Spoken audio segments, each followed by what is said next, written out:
Matthew chapter 13, verses 1 through 9.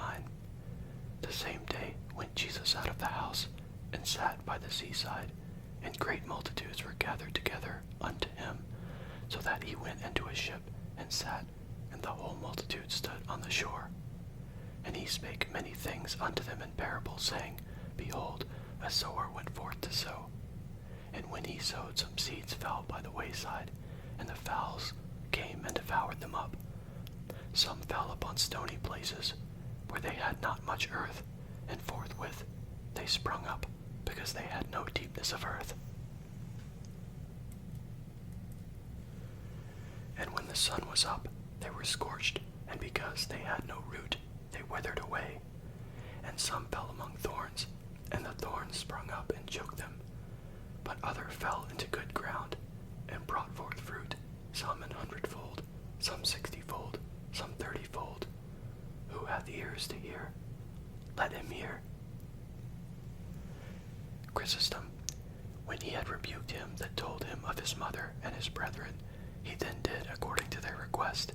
He departed out of the house, having first corrected his brethren for their weak desire of vainglory. He then paid the honor due to his mother, as it is said. The same day Jesus went forth out of the house, and sat down by the seaside.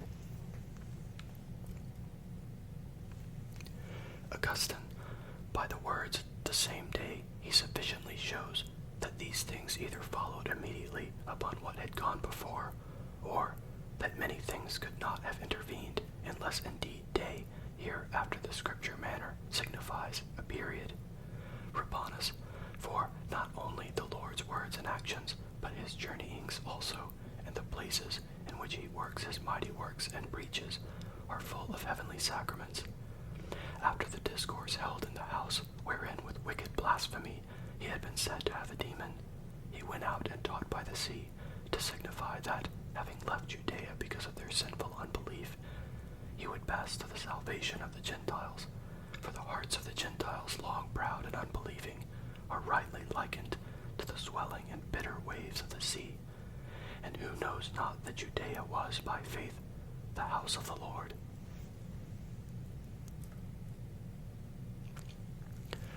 Jerome, for it must be considered that the multitude could not enter into the house to Jesus, nor be there where the apostles heard mysteries.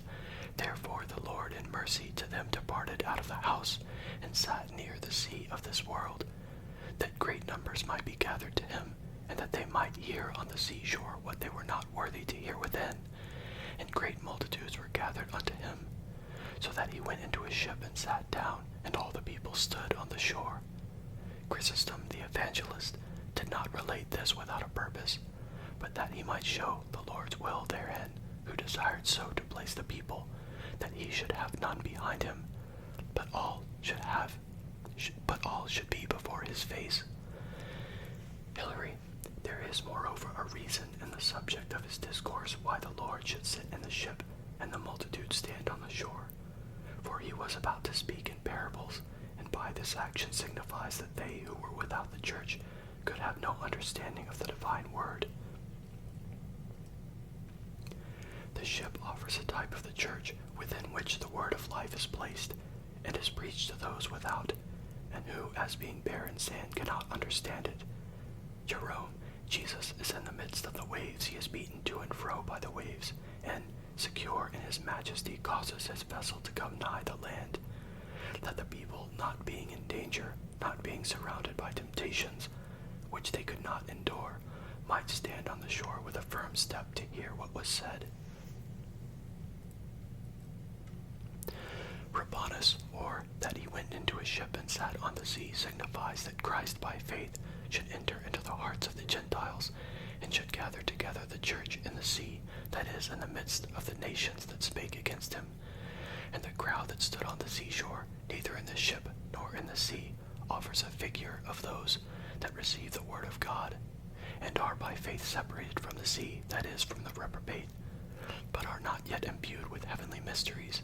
It follows, and he spake many things unto them in parables. Chrysostom, he had not done thus on the mount. He had not framed his discourse by parables, for there were the multitudes only and a mixed crowd. But here the scribes and Pharisees, but he speaks in parables not for this reason only, but to make his sayings plainer and fix them more fully in the memory by bringing things before the eyes. Jerome, and it is to be noted that he spake not all things to them in parables, but many things. For had he spoken all things in parables, the people would have departed without benefit. He mingles things plain with things dark, that by those things which they understand they may be incited to get knowledge of the things they understand not. The multitude also is not of one opinion, but of diverse wills in diverse matters. Whence he speaks to them in many parables, that each according to their several dispositions might receive some portion of his teaching. Chrysostom he first sets forth a parable to make his hearers more attentive, and because he was about to speak enigmatically, he attracts the attention by this first parable, saying, Behold, a sower went forth to sow his seed.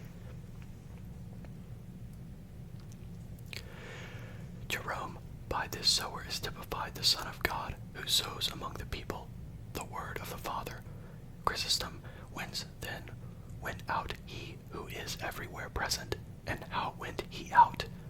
Not in place, but by his incarnation, being brought near to us by the garb of the flesh. Forasmuch as we, because of our sins, could not enter unto him, he therefore came forth to us. Rabanus, or he went forth, when, having left Judea, he passed by the apostles to the Gentiles. Jerome, or he was within, while he was yet in the house, and spake sacraments to his disciples. He went therefore forth from the house, that he might sow seed among the multitudes. Chrysostom, when you hear the words, the sower went out to sow, do not suppose that is a tautology, for the sower goes out oftentimes for other ends, as to break up the ground, to pluck up noxious weeds, to root up thorns, or perform any other species of industry. But this man went forth to sow. What then becomes of that seed? 3 parts of it perish, and 1 is preserved, but not all in the same manner, but with a certain difference, as it follows. And as he sowed, some fell by the wayside. Jerome, this parable, Valentinus, lays hold of to establish his heresy, bringing in 3 different natures, the spiritual, the natural, or the animal, and the earthly. But there are here 4 named, 1 by the wayside, 1 stony, 1 thorny, and a 4th the good ground. Chrysostom, next, how is it according to reason to sow seed among thorns, or on stony ground, or by the wayside? Indeed, in the material seed and soil of this world it would not be reasonable, for it is impossible that rock should become soil, or that the way should not be the way, or that thorns should not be thorns. But with minds and doctrines it is otherwise. There it is possible that the rock should be made rich soil, that the way should be no more trodden upon, and that the thorns should be extirpated. That the most part of the seed then perished came not of him that sowed, but of the soil that received it, that is, the mind. For he that sowed put no difference between rich and poor, wise or foolish, but spoke to all alike, filling up his own part, though foreseeing all things that should come to pass, so that he might say, What ought I to have done, that I have not done?